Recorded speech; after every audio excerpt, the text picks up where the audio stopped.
Oh, okay. Can you tell I'm like still sick? It's been a week and a half and I still don't have my voice back yet, so thanks for that. Anyone else get sick? I guess like not sleeping for like 3 days and trying to do a million things all weekend and screaming all weekend, drinking all weekend. Maybe that did it. Oh well. Oh, shout out to LAX. Give me this hat. I have to wear it backwards because I have a small head, so this hat kind of makes me look like I should be like in a King of the Dot YouTube video, not a axe throwing YouTube video. I'm not trying to start some internet beef with battle rappers. It's a terrible idea. Those dudes scare the hell out of me. Nice guys though. So I wear this hat backwards, but it's a cool hat. It says socially conscious, consciously social on it because they take a portion of their profits and donate it to reforestation projects in California, which I think is a really cool thing, especially with us using so much wood on all these targets. It's kind of cool to see an axe throwing venue that takes the money they're making and puts it back into forest repopulation and stuff like that. They're just really cool. LAX is just killing it. Good for them. Shout out to Detroit Axe. They're planning like a regional circuit tournament. I'm really excited for it. They're also just a bunch of awesome people, so shout out to Detroit Axe. A special non-sponsored shout out to Woodhouse. Their delicious Woodhouse lager. Still haven't sponsored me though. I don't know why. I don't even want anything. I just want to be able to say, like, just let me say that this show's officially sponsored by Woodhouse. That's all I want. Maybe like a hat and a shirt or something. I just want the street cred, you know? Somebody has to have told them by now. I know Wilson's on vacation, so he's not even gonna see this, but it's fine. He earned it. I'm trying to have a voice again, because you know, if I want to do this whole like broadcasting thing, probably need to be able to speak. I'm just a mess right now. But the show must go on. Do this one in like a reasonable amount of time this week. Let's do it. Welcome to Axe Update, the show where I study axe scores so you don't have to. New viewers and old viewers alike, welcome to the show. This show is where I study all of the online statistics, big thrower milestones, look at different tournaments, and give you guys a digestible version of axe throwing statistics so you can learn a little bit more about the sport, learn a little bit more about what's going on across the NATF. Also so you can win some free prizes. I'm going to be talking about prize giveaways from the NATC that all wrapped up, and then I'm also going to be doing another prize giveaway today because people keep giving me stuff to give away on the show, so I'm just going to keep giving it away because this is an awesome thing to do. The last episode was our pre-NATC episode, World Championship of Axe Throwing for the NATF, which is the National Axe Throwing Federation. Also the YouTube page that we are currently on right now. Still here. 3 episodes in. They're still letting me do this. This episode is going to be a wrap-up of the whole NATC weekend. So we're going to talk about the Van Os Vase, which was that Team Canada, Team USA event. We're going to talk about the tournament itself. On the Sunday, we're going to talk about skills champions. I feel like that's all I'm going to be able to fit into this episode. We're going to get back to the regular programming next week with New to the Promised Land and big thrower milestones and season 1 league coverage, all that kind of stuff. So I know there's some people that reached out to me and talked to me at the tournament and said that they had hit a new milestone or they had some big milestones coming up and they were hoping they could get on the show. That kind of stuff is coming, but it's going to be coming on the next episode just because the NATC stuff, there's just so much there that I need to cover that I just want to get it all into one episode, and we'll go back to the regular stuff on the next one. First, I want to talk about the Branca Giveaway. We did a prediction bracket for everybody to fill out, predict who they thought was going to win the tournament. There was 192 people in the tournament. If you actually filled out the whole bracket, I applaud you. You're a champion in your own right. But at the end of it, we have to crown a winner. We have to give away these prizes. I'm just going to talk about the 2 main prizes. The rest, I'll do some like Instagram announcements on who's getting those and who received them as they get them.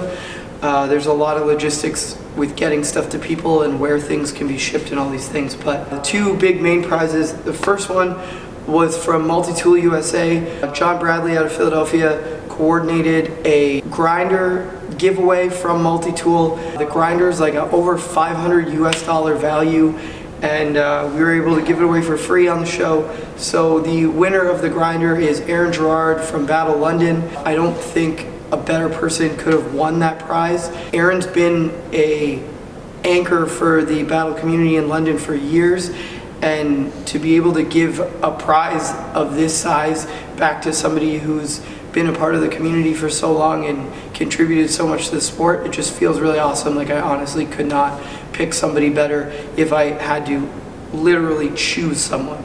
But Aaron just won it because his bracket prediction was the most correct. So congratulations, Aaron. The second place prize, which was the home target setup with the target stencil, the markers, axes, and then some merch giveaways as well. That was won by Marcus Brown from Detroit Axe. I got a whole lot of love for the Detroit Axe crew, so it's really cool to see somebody from Detroit Axe winning that target. Marcus is one of their top competitors out there, and he's worked so hard all year, and he performed really well at the NATC too. So it's cool to see somebody that's been really putting in a lot of effort and is generally a new thrower winning this home setup, because now he can set up a target either at a practice space or at his house or in his garage or whatever, and he can keep practicing and keep getting better, and maybe next year he'll win the whole thing because of this prize. You don't know. You don't know if he will. You have to wait and find out, right? I just want to say huge thanks to all of our sponsors on these giveaways. Collectively, we had like 10 or 15 sponsors. I'm just going to go through the list of sponsors really quick because I really appreciate all of them, and I want to make sure I get everybody into this thing. The NATF, Battle, Chopper's Hatchet House, Urban Axes, Rage Axe Throwing, Cold Steel Knives, Scenery of Jess, Gavin Casey out of Kitchener, No Fun Press, and Hammer Throw. Big thanks to all of those brands, people, axe throwing companies for sending in stuff to give away and contributing their merchandise for free for us to give away to the community. So I'm sure Woodhouse is soon to be included on that sponsorship list. Just a matter of time before they realize how much love and support they're getting from the axe throwing community. As I've done with every other episode on this show, even though this week I'm giving away like 15 things, we're gonna give away something else. While I was at the NATC, I got to meet the awesome people from LAX. They gave me some stuff to give away on the show, and it just so happens that they're doing their own giveaway right now. They just hit 4,000 followers on Instagram, and as a celebration, they're giving away some prizes to people from the Los Angeles area. So if you're from the Los Angeles area, all you have to do is go on their Instagram and comment like a post on their Instagram, and you're entered to win a prize from them. What we're gonna do is we're gonna give away another prize to anyone who is not from the Los Angeles area. So LAX is gonna be giving stuff to their own community, and we're gonna be giving some LAX stuff to the community at large. Follow LAX on Instagram, and then all you have to do is comment on this video with your Instagram handle. So all that I'm gonna do is go through the comments. Anyone who posts an Instagram handle, I'm gonna pick one person at random from all the comments, and I'm just gonna look up their Instagram handle, check if they're following LAX, and if they are, then they win the prize. So what is the prize? The prize is gonna be a toque and a t-shirt, some stickers and some patches, all from LAX, some really cool stuff. I'm gonna be posting about that on Instagram as well, so you can also enter through my Instagram. So we're just gonna try and get as much love for LAX as we can. They just passed 4,000 followers on Instagram, so the goal here is we're gonna try and get them past 5,000. So if you guys can please just go follow LAX on Instagram, go in the comments of this video, post your Instagram handle, you're entered into the contest. We're gonna be giving that away on the next episode of the show. Just go show them some love. They're really awesome people.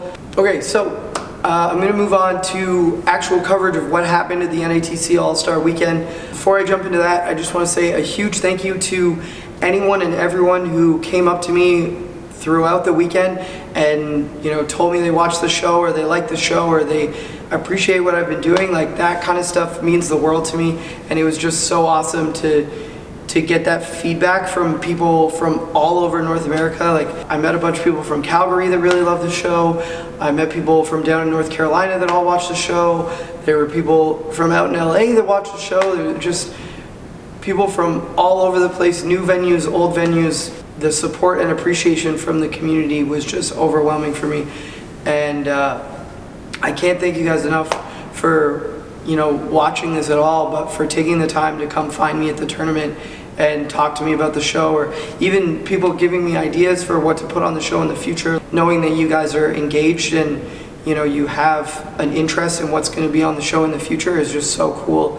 Feels a little less like I'm sitting in a room talking to a camera all by myself every week, so I really appreciate that. Let's talk about the weekend though. First thing that happened at the NATC weekend, on Saturday, there was the Van Os Vase. In my opinion, that was the coolest axe throwing event I've ever seen. There were 14 competitors on each side, Team Canada, Team USA, and they split it up into a ton of different skills events, different team members competing in different skills. It was just such a crazy 2.5, 3 hours. I can't even believe that they fit all of that in there. I'm just gonna read off what all the events were, because there's no way I'm going to be able to remember that. They started with a grimace race where the teams would line up, one person on each lane, obviously 2 lanes on each side. They'd throw for the grimace, which is a tiny little dot on the top of the target, and it was the race first team to hit, I believe it was 10 or 14 grimaces. For that as an opener of the event was just so cool, with Jordan calling out who was getting the points and who was in the lead, and it going back and forth, and the crowd was just so into it. Right off the bat, you knew it was just going to be a huge event. After that was done, there were so many different skills events. Blackjack, ambidextrous, doubles, big axe, underhand, 1.5 spin, 2 spin, around the world, around the galaxy, Yahtzee, a Baker style team match, and then a big axe clutch team race to finish off the whole event. There were multiple heats of some of these events. Again, I have no idea how they fit so much into that time, and the skill level was just insane. Huge shout out to the Van Os brothers for organizing that, to the Philly Practice Space guys for bringing their streaming setup and setting up a whole live stream in a different city, in a different country for that event. And then also a really big shout out to Mark Davis, who was the lead commentator on the event. He did such an amazing job. The whole thing just through and through was a really, really incredible show for axe throwing. So whether you were at the venue or you were able to watch it online, it was just so cool. You can go back on Facebook and you can watch the whole thing. So I would definitely recommend that if you missed the event in person or on the day of. We tried to run a little pregame show and we had a whole panel set up and everything, but there was just so much going on and we were running into Wi-Fi issues, so the panel didn't work out. But I am working on doing some other panel discussions, live conversations in the future. So that idea is still out there, and I'm kind of bummed that I didn't get to do it the day of, but for what actually happened, it was the day was more than enough. I was just thrilled with the whole situation, and even though our pregame show didn't work out, the broadcast itself was just spot on, and everyone did such a great job. I do have to say though, there had to be a winner, right? And out of 26 events, Canada won 16-10.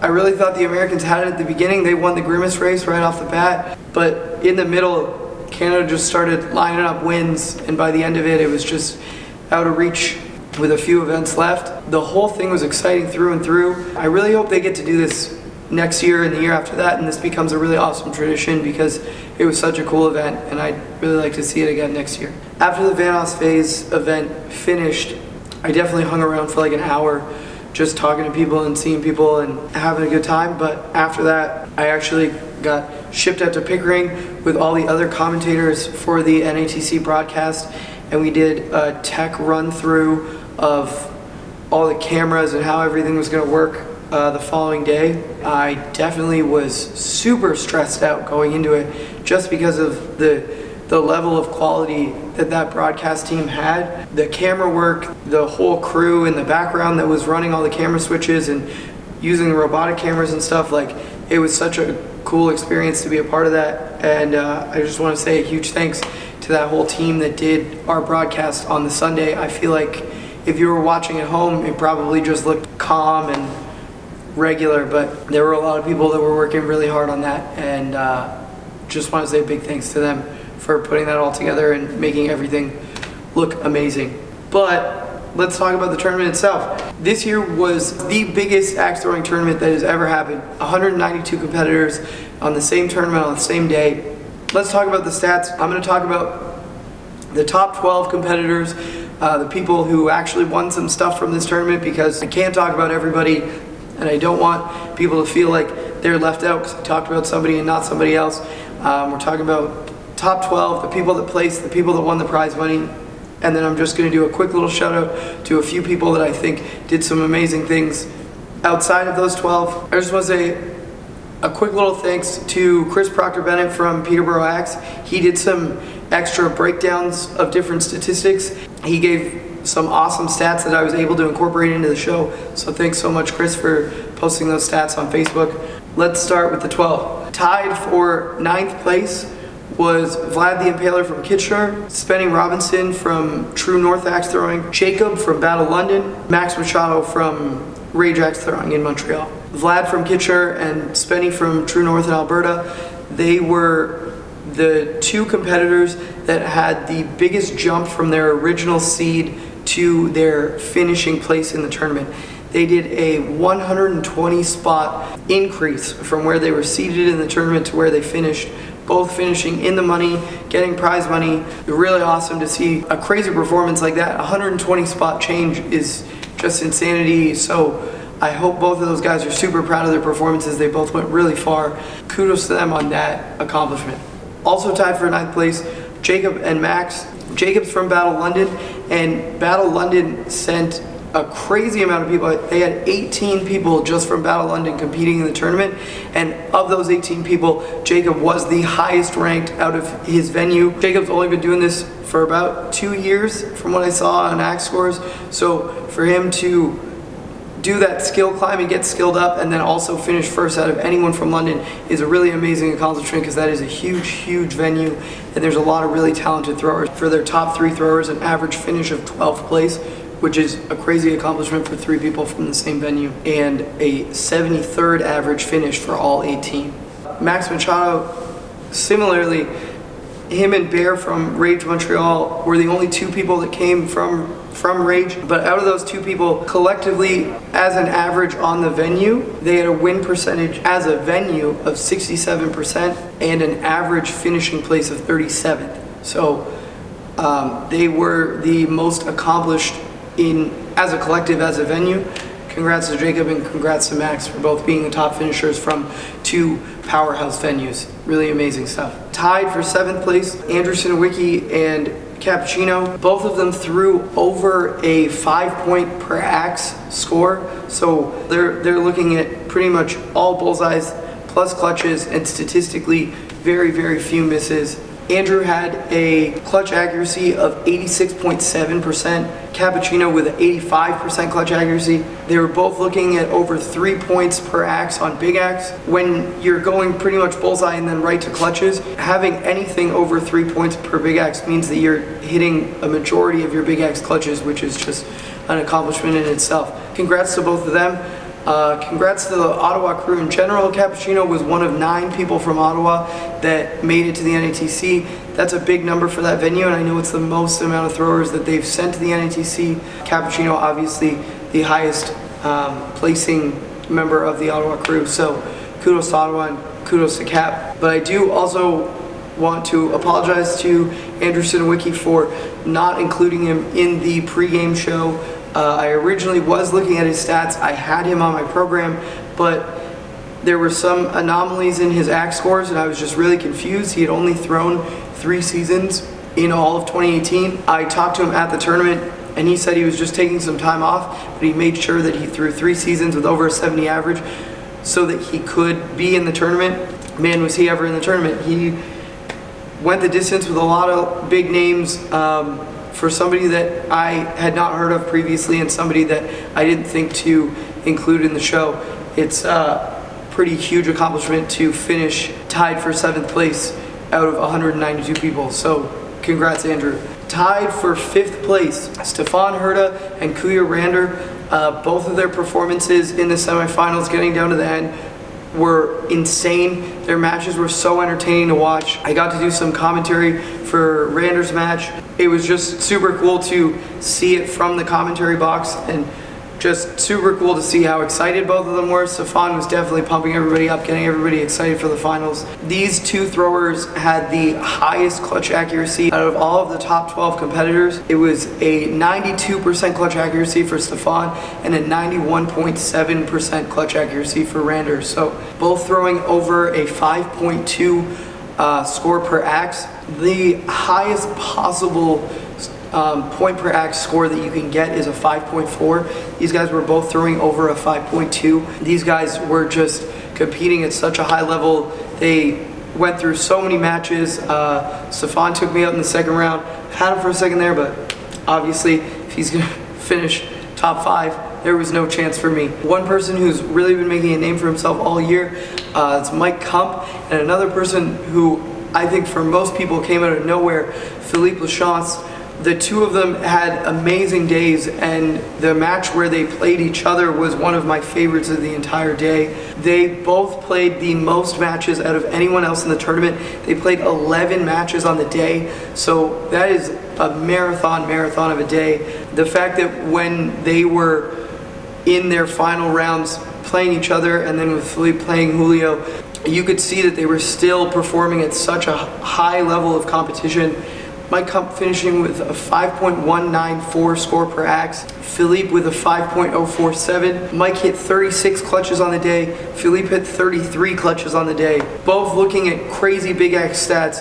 Philippe with a 3.8 score per big axe, and Mike with a 4.1 score per big axe. These guys just performed at such a high level all day. Over 200 axes thrown each. I could not be happier that those were the guys that we got to watch the most for the day, because they were two of the most entertaining players in the tournament. Mike being definitely the rookie contender, and Philippe being a dark horse in the tournament that really nobody saw coming. So I'm glad that we got to see them play for the whole day over and over and over again, because they both really put on a show and did a great job.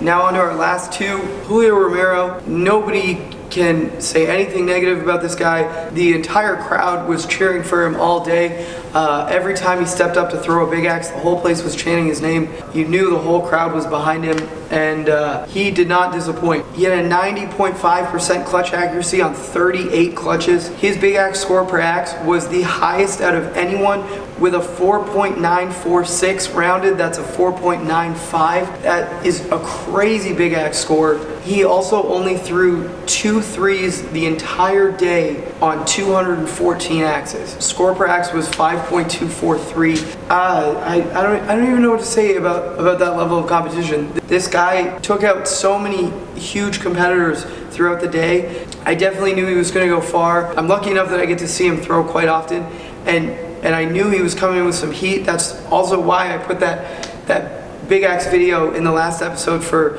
the throw of the week, because his big axe game is deadly.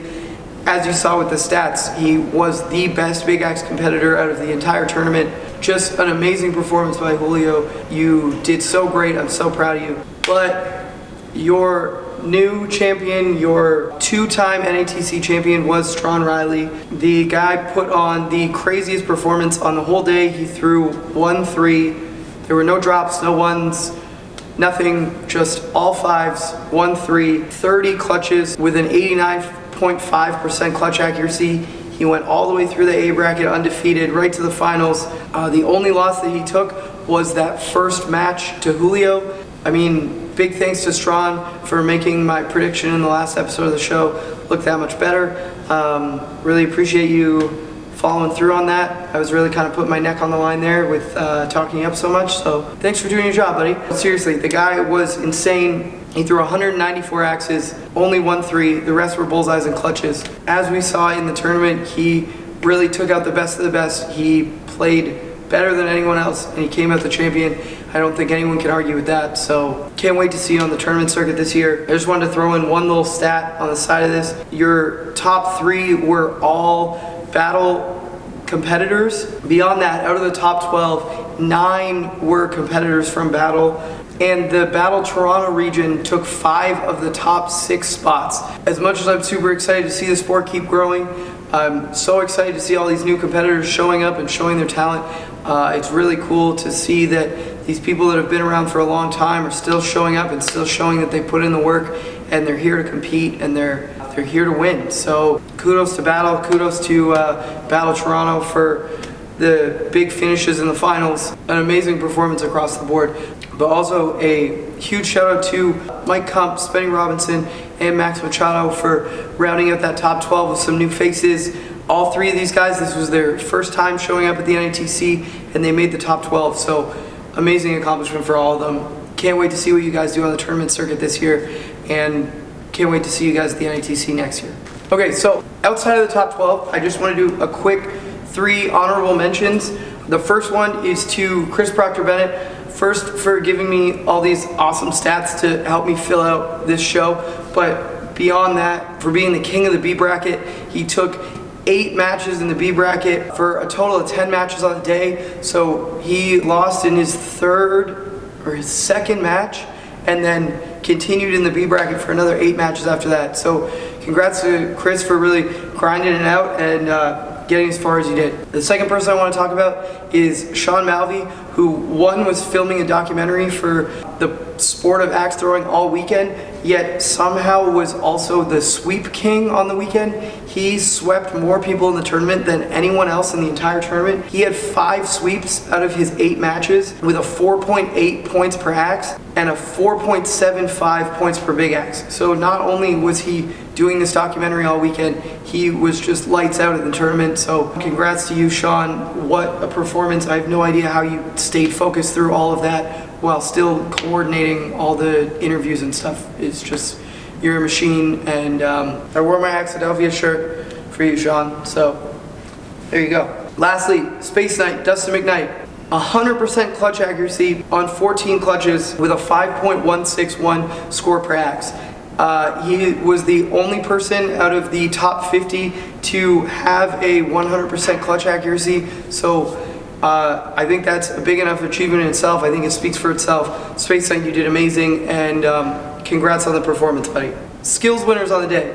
Big congrats to John Miller for the 3-peat on time trials. He said he's going to retire next year after he's beat everyone for the last 3 years. I don't think he's going to do it. I think he loves the event too much, but we'll have to wait until next year to see. Congrats, John. You keep doing it. I don't know how he's so good at that one event. It's just insane. Ambi went to Stephane Herta. I don't think anyone's surprised by that. The guy's deadly with 1 axe. Why wouldn't he be deadly with 2? I also really appreciated his Mike Kump parody photo for the winning photo. I definitely laughed at that a lot. Great job, Stephane. Doubles goes to the Elements Axe doubles team of Kingworm and Max Machado. 2 of the nicest guys in the sport, so I couldn't be happier to see them on the podium. They really put on an amazing performance, and they've been practicing from different parts of the country. They only see each other a few times a year, and they put tape on their targets so that they can practice doubles by themselves. And they deserve to win more than anyone, because the rest of us just practice with our friends once in a while, and they're out there practicing on their own, just woodshedding all the time. So kudos to them. In John Miller-esque fashion, Mike Kump won around the world. He won it at Choptober, and I think this might be an ongoing thing. If anyone can beat Mike Kump at around the world at the next time we play around the world, I'll send you a prize, because he just keeps doing it, and he's so good at it. So congrats to Mike. I was not surprised by that win at all. I think this is the part where we go, USA, USA. I don't know. That's just what everybody does. I don't know. They all do it. So lastly, the throw of the week is from our ambidextrous competition. It goes to Yash from Battle Yorkdale. He threw 2 axes into the same clutch at the same time. I don't really know how anyone could possibly do that, but he did it, and we have a video of it. So here's the video. You got this, baby. You got this.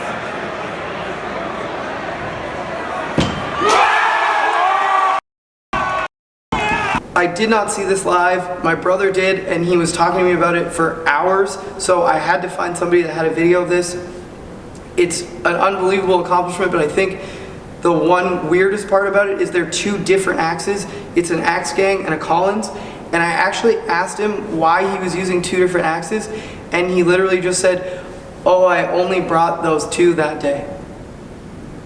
That was it. It wasn't like, he just was like, "Oh, I'm in Ambi, I've got these 2 axes, I'm just gonna go for it." And he put them both in the same clutch. So try and do something cooler than that. I bet you can't. To wrap up the show, that's it for this week. Next week we're going to get back to regular programming. We're going to do season coverage and playoff coverage from season 1. There's already been some huge player milestones that I've heard about that I'm really excited to tell you guys about on the next show. So that's going to be coming too. And also, I promise I'm going to get back to the Welcome to the Promised Land segment. There are so many people that are ready to be on this segment. There's way too many people hitting 81s now, and I'm going to get to all of you. You're going to be on the next segment, even if it makes the show an hour long. I really hope it doesn't make it that long, but I'm trying to prove a point here. I promise you're going to be on the show. If you have anything else you want me to feature on the next show when we get back to the regular programming, please send me a message on Instagram, on Facebook. You can email me at update@nationalax.com, and we will make sure that it gets on the show. Thank you for tuning in. I appreciate you all for watching the show, and I will see you on the next one. Thanks so much. We did it, guys. It's done. Oh, we did it. Hip hip hooray!